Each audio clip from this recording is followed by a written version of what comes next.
Hello everybody and welcome back to SmackDown vs. Raw 2011 Universe. This is Raw, and my name is Jitch, and his name is Matt. And it's time for another Matt Hardy submission. Oh wait, no. No, SmackDown. Oh dearie me. Matt Hardy, Zack Ryder. What the hell are you wearing, boy? Well, in classic Matt Hardy fashion, he's been attacked pre-match. This happened to him literally on Superstars last week. The man who will not die, Matt Hardy. That gimmick has never been more real than it is right now. Just a very explosive, controversial superstar, I guess. Every time he sets foot in the ring, something happens. Zack Ryder, on the other hand, maybe he's just a bad guy, I don't know. Maybe he's just a really bad guy. Because this is like, what, the second time he's run in attacked someone? He did it to Kofi Kingston at Survivor Series. So maybe Zack Ryder's just a bad boy. Anyway, we're up to week 2 now. I know, exciting when we've got another 50 left. Week 2 is what really counts when you got 50 left. And we're not even going to let this one start because they're not even getting in the ring. Admittedly, I am in control of Matt Hardy, but I'm not getting in the ring. Matt Hardy is sick and tired of losing because I say so. We've got a very, very, very weird show on hand so far today. I've made sure to fix a few rivalries. I guess throughout the time that I'd simulated, a few weird instances happened, causing things like Shad and The Undertaker to be rivals, which is why Undertaker ran in during Shad's match on SmackDown.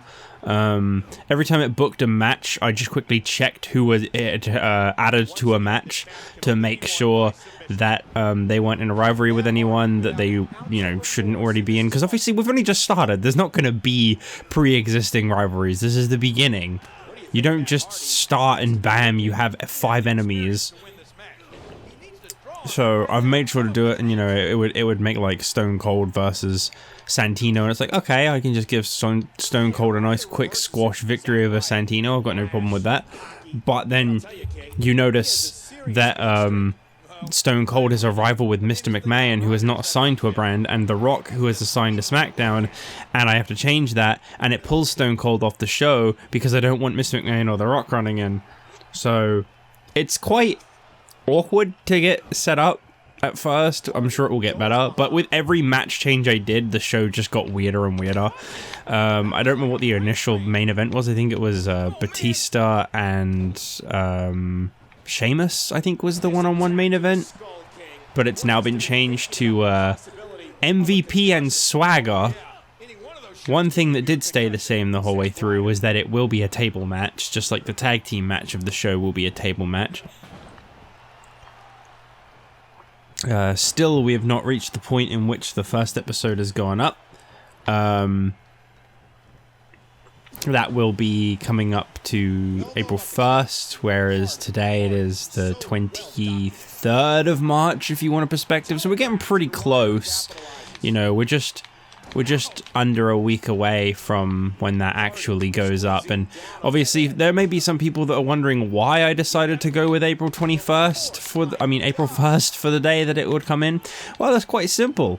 People have been demanding that Universe makes its comeback for such a long time, and I'm such an asshole that I wanted to make it look like it wasn't gonna come back, because then obviously the April Fool's joke would be that it did actually come back. And I've at least made a fool out of a few people so far, because I have actually seen a few comments where people are like, it's just going to be an April Fool's joke, there's no point, I don't actually care, you're not really going to bring it back, I don't care.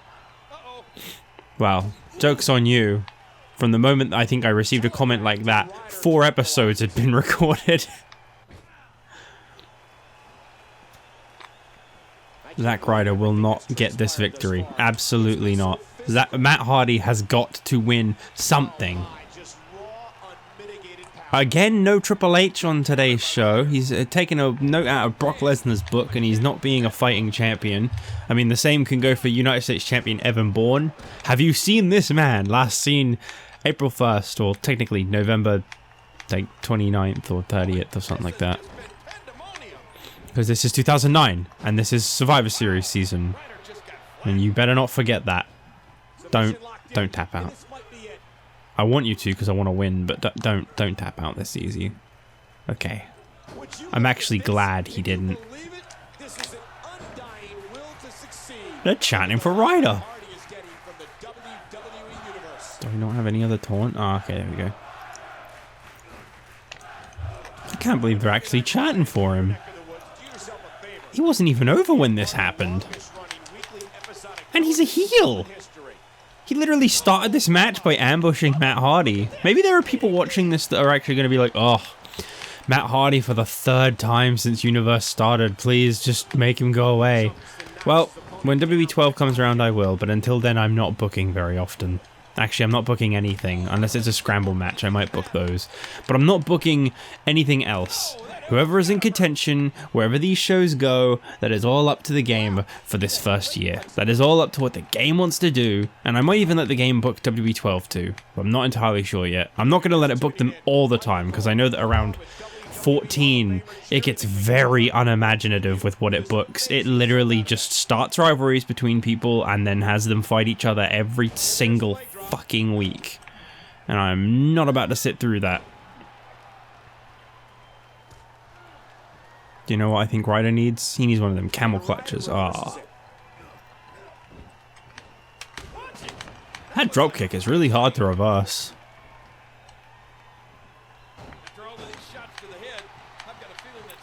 This has been weirdly competitive. But then I suppose Zack Ryder is one of the first ever champions. He probably should put up a good fight. I don't actually know how to escape submission holds in this game. Spinning it in a circle seems to do pretty good. Uh-oh. Yeah, I don't know how to reverse very well, still.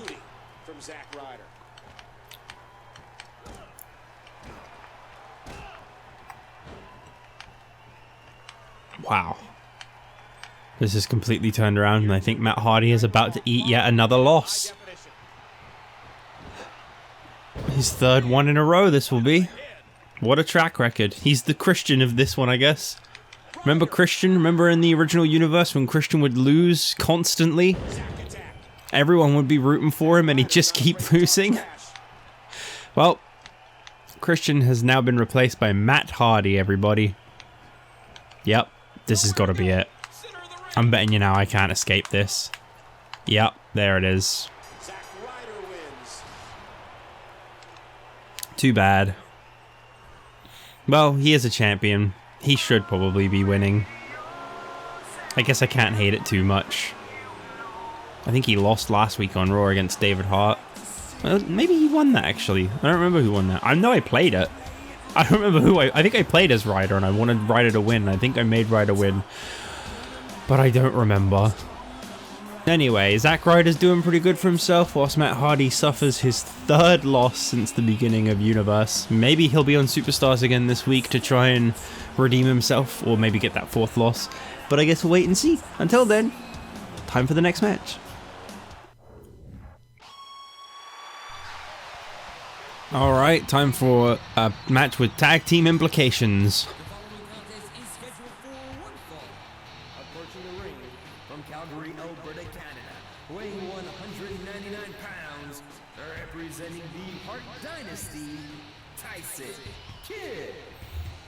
That's right. One half of the WWE Tag Team Champions. We're not doing unified. There is no belts to be unified. We're on the 2nd week. But Tyson Kidd gonna face off against Justin Gabriel of the Nexus. I think there was an episode where I count the now loading in between entrances. I'm probably not going to bother with that in future. They don't take that long.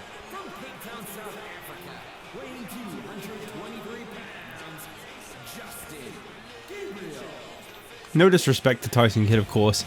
It's just we're going to be seeing that unified tag team champion entrance a lot in the next year's worth of the universe. So I'm probably never going to watch anyone come down to the ring when they're a tag champion, because they don't come out as a team. That is certain. Every tag team that holds them, there is no unified tag title entrance. So they all come out separately.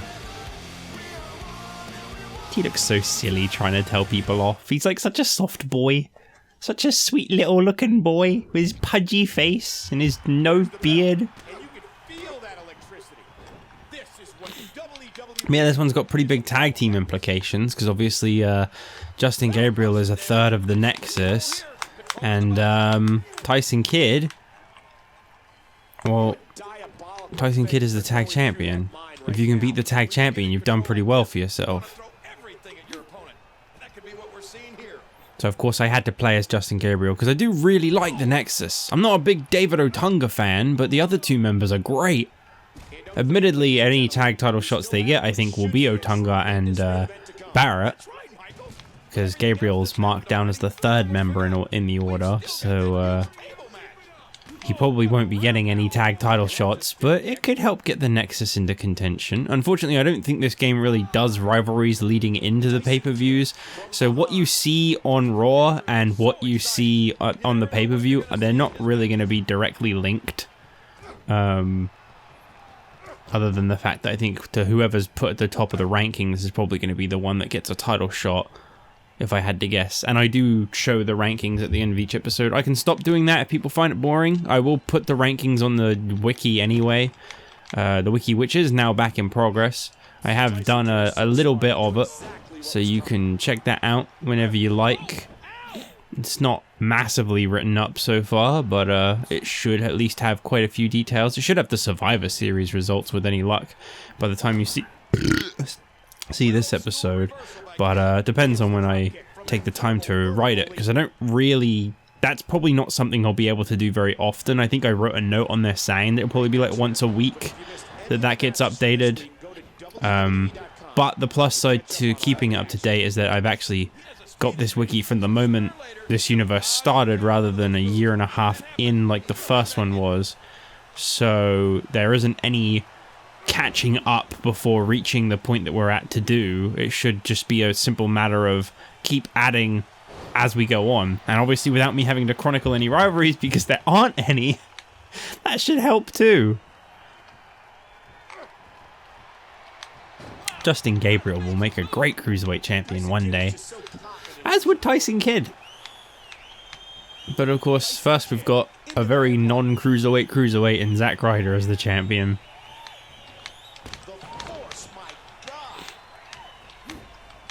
But hey, don't hate the man, he's actually winning at the moment. He's got a lot of years of not winning ahead of him, so gotta make the most of that. What a skill set Tyson Kidd has. Great strikes, technically sound, and an extremely dangerous high flyer. That's it, he's done. You can count to 100. Best DDT you've ever seen. I really thought I was actually going to get the win there.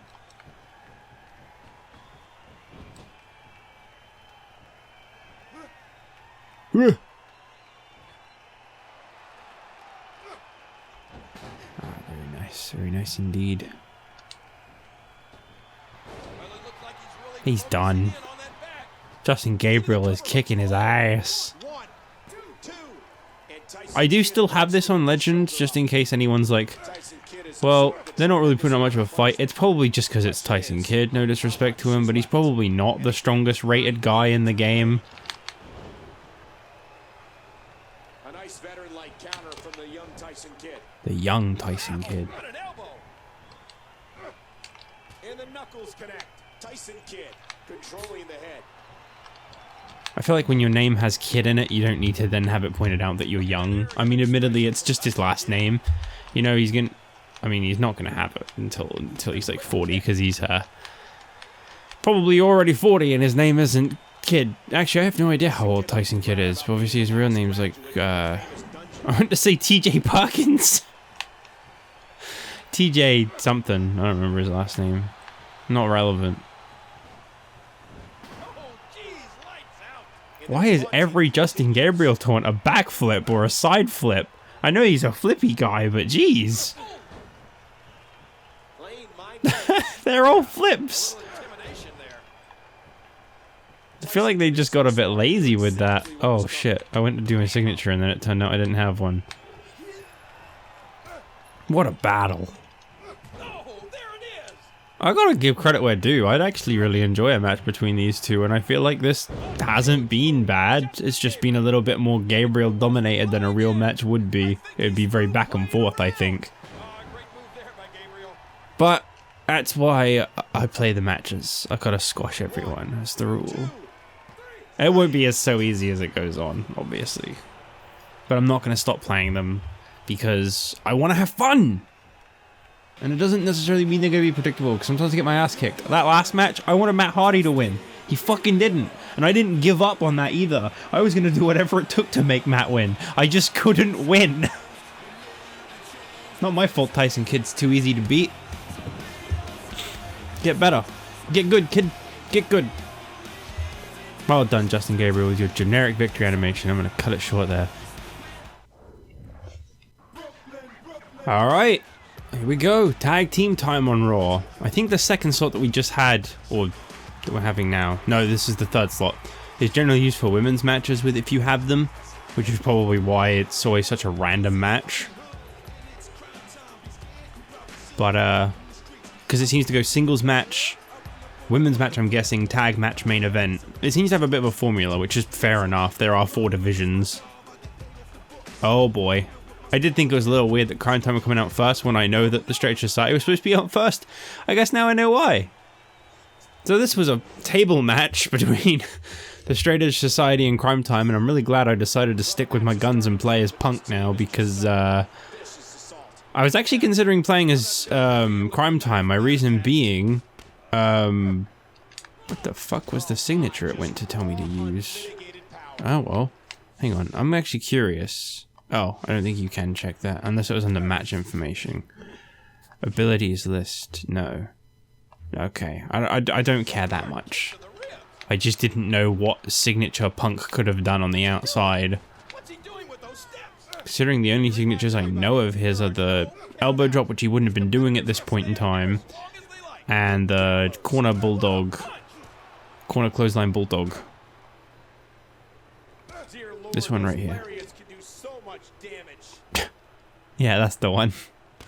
You hear how his leg connected? Oh no, watch out. But obviously my main reason for wanting to play as Punk instead of Cryme Tyme is because although I feel like Cryme Tyme are a more legitimate tag team and therefore should probably be given a fairer shot, the Straight Edge Society, you know, one of the members just beat Randy Orton, and whilst he hasn't accomplished anything yet, he's obviously going to have a brighter future than old JTG here. You know, unless the game has something to say about it. Ah, son of a bitch.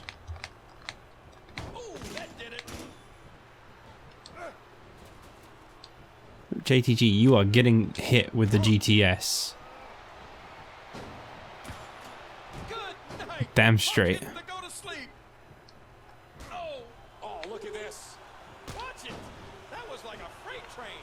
It sure was.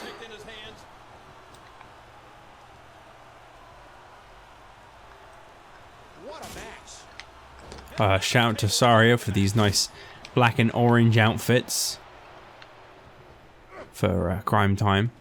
I think they're quite suiting. I like them. Ah, shit.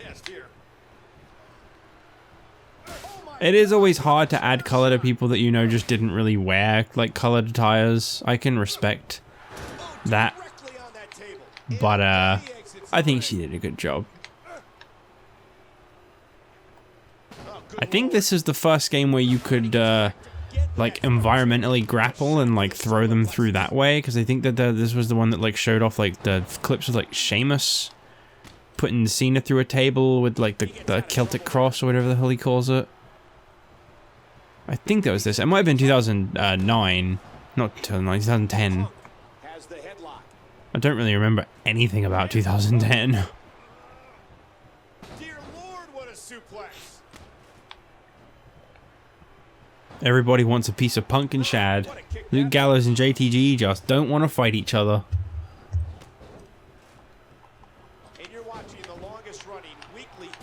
As I say, if Cryme Tyme ever split, that's one I think I'll roll with, because obviously there is actually the ability to. They're not originally a tag team in this game.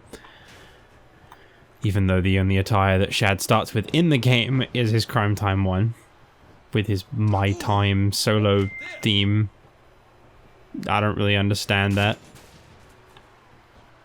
Under the rules of a no disqualification match, the referee is powerless to stop this one. Well, that's the thing about a table match, is like this could literally end any given moment. I could still lose. Shad could put me through it right now. He didn't, but he could have.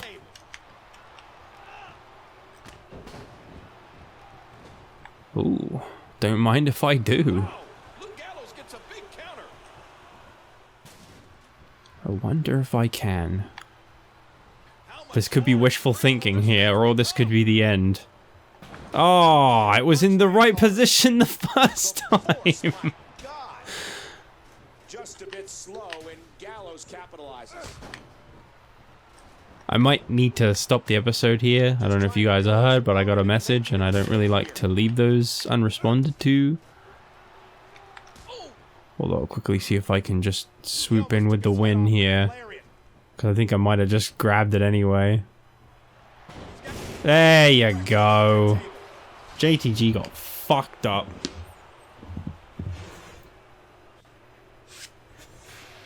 Well, Straight Edge Society doing what they do.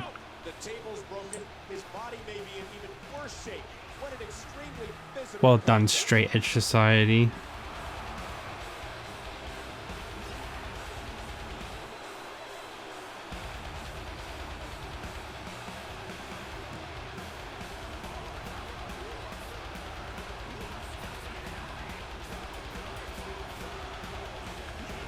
Well, there you go. Successful as a singles competitor, successful as a tag team competitor. CM Punk, everybody.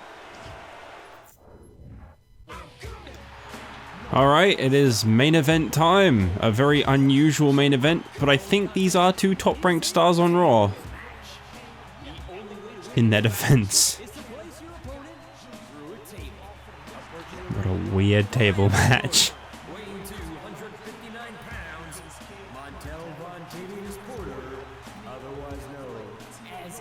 Otherwise known. MVP. Last week he was in a tag team steel cage match against the Nexus as Wade Barrett and David Otunga with Mark Henry in his corner. And he managed to escape the cage, but Mark Henry did not. And today he's getting an opportunity as a singles competitor, because I guess realistically he had won his part of the match, so I guess this does add up. It does make some sense. But he'll be going up against Jack Swagger, who last week faced off against a partner of the WWE Champion Triple H, Shawn Michaels. So I guess we'll see how well these two can do in their opportunities to rise to the top and potentially be the next challenge, or the first challenger for Triple H in the WWE Championship.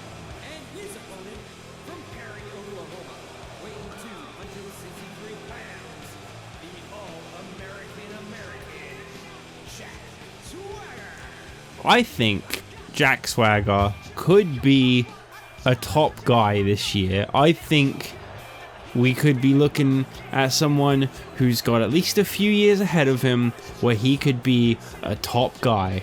I think he'll probably leave around 2018-ish, but before then, I think we're looking at a potential top guy. And I think he's got a good, good 9-ish years ahead of him. Maybe 8. I don't remember how long he was around until. But I think there's a lot of potential for Jack Swagger. And he could one day be a world champion. He's got enough time on his hands. Someone like MVP, however, I get this feeling he may not be around as soon as the next year. Unless I get a custom, which I might actually do.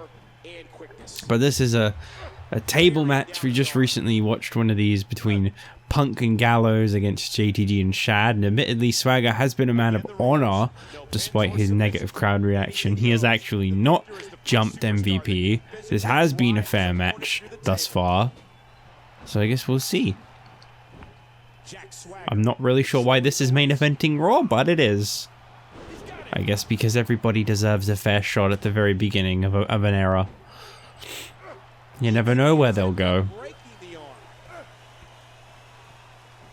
MVP saw it coming.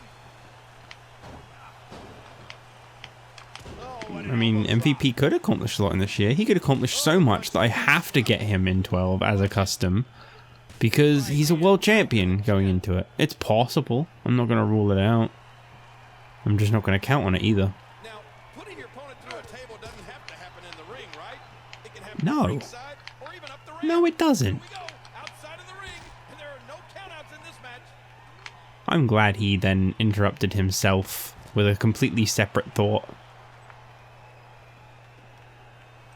Oh, that's right. You can't throw him into fucking tables. You got to drag him to it.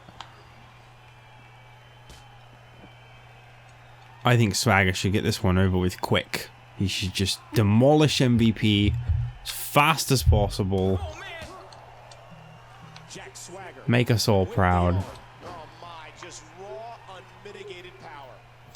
Get it? Raw? Because that's the brand. And there's the amateur background of the former two-time All-American. Time. Last week, I believe Triple H actually did make an appearance as he tried to screw Swagger in his match against Michaels, which I guess technically did work because Swagger did lose. You win some, you lose some. Maybe Swagger is the first in line. Maybe that's what's going on here. Maybe that's why he's fighting Shawn Michaels. What the fuck? Jack Swagger. What? Controlling the arm. Okay. Not really sure what just happened there, but I'll take it. I don't care who's in the ring with Swagger. You can't out-grapple the two-time All-American. No, you can't. Listen to the guy that was trained by him and achieved nothing. How lucky are we, Michael?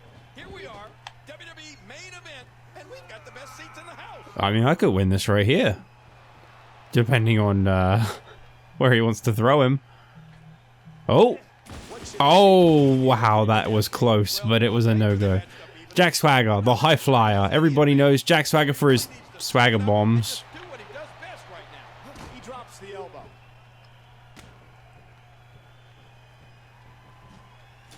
Again, this is our main event of the evening. There's another There you go. shot, and the assault Very nice. continues on the injured torso. Jack Swagger goes behind. Jack Swagger. Watch it, watch it. Son of a bitch. It's like they know. It's like they can see the S underneath you. Oh, he doesn't have the chopping block. What the fuck? Oh no, I don't know his moves now. He doesn't have the chopping block. I guess this would be pre-ankle lock. An aggressive shot to the midsection. Oh. A well-placed move by Move. Is not going to back down here. There you go. I got this. It's going to be a corner move, isn't it? Yeah, of course. It's going to be the Swagger Bomb again. I think this was the Swagger Bomb. Or maybe the Power Bomb was the Swagger... No, that was a Gut Wrench Power Bomb. That was all that was ever called, I think. Speaking of which, I wonder if I can, like, align it to put him through a table with it. That would be cool. I also don't think it's a thing, though. Oh, it's a thing. There you go. That's how you put a match to rest. MVP just got buried. That was pathetic. Oh, yeah. Well, there you go. Now he's climbing the ranks. Now he's showing them who's boss. You will believe in Jack Swagger by the time I'm done. He won't just be a WTX champion, I think was the only belt he ever held in the original. Tag champion with James Storm for like a week. Or something like that. He'll do more. It's gonna be the year of the Swagger. And that's right, we're gonna do the news and the rankings now to see what's happened most recently. What has happened? Let's hear it. What have we got? We do have news, we do have rankings. We'll go for news first, because it's never really that big of a deal, usually. It's usually just like, someone now hates someone, and then we actually have a rivalry. Usually they make sense that way, but what do we got? Matt Hardy and Zack Ryder's relationship has gotten even worse, so they're becoming rivals with each other now. That's interesting. There were some people on SmackDown, so we'll see if anyone's gone up. Yeah, CM Punk is now the #1 contender for the world title because he won a tag match against Cryme Tyme. Luke Gallows and CM Punk have also raised themselves in the Intercontinental Championship chase, so that's cool, 2 for 1. And the Straight Edge Society has gone up in the Tag Championship ranks, so that's cool. A lot has happened there. In the US Championship contendership, Zack Ryder has now taken MVP. He has jumped from rank 8 to rank 5. That's actually a pretty big jump, whilst MVP has just dropped from rank 5 to 6. David Hart Smith has remained 7. Matt Hardy has dropped from rank 6 to rank 8, which is fair enough. This is his 3rd loss in a row. R-Truth has suddenly popped up from 10th to 9th, but that's because Tyson Kidd suffered a loss which put him down to rank 10. Then over on the WWE Championship contendership, only one change has happened. MVP losing to Jack Swagger put him down in the ranks. He is now rank 5, and Batista has then raised to rank 4 because of that change. But Jack Swagger remains rank 2, as obviously he didn't beat the #1 contender Shawn Michaels, but he didn't lose to anyone below him either, so he's just kind of the 2nd best. So, coming up your way on Superstars this week, unless there's some changes, we've got Vladimir Kozlov going one-on-one with Luke Gallows, because you wanted to see that so bad that I just had to give it to you. Evan Bourne has decided to show his face as the United States champion and face off against Drew McIntyre, card subject to change. And in the main event, 1-on-tag handicap, Sheamus is going to go up against both the loser himself, Matt Hardy, and everyone's favorite, Stone Cold Steve Austin. One of the weirdest tag teams, but hey, it's Superstars, those happen all the time. I feel like Superstars is the experimental brand where you may find a new tag team if they work well together. Yoshitatsu and Lex Luger have decided to part ways, sorry to say. But assuming me changing some rivalry things doesn't mess with this too much, that's what you can expect. Hopefully Evan Bourne remains on the card because the US champion really should be competing, but no guarantees. So I'll see you guys in the next episode for Superstars. Bye.